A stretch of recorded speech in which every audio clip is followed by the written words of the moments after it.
من القصه الحمضانه دي؟ هي اول ولا اخر عمليه؟ مالك يا عم؟ ما احنا دايما بنعمل مصالح. وليد انا خايف عليك، وده مش اي حد، ده عزرائيل الموت، ده ممكن ياخد روحنا. اتغطى سيف، شكلك بردان. ياد الروح ما بيسحبهاش غير الكلام.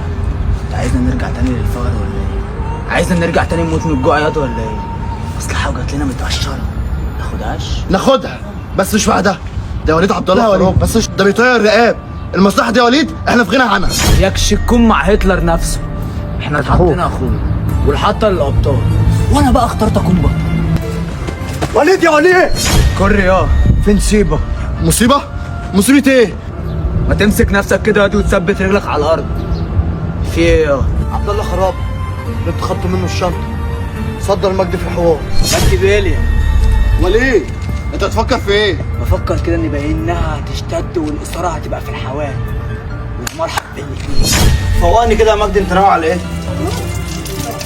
انت شايف ايه يا حبيشه؟ انا فاهم ان الموضوع ده مش بتاعنا والمصلحه دي ما تخصناش وهتشغلنا عن حوار اخواتك. لا يا حبيشه، المصلحه دي تخصني انا.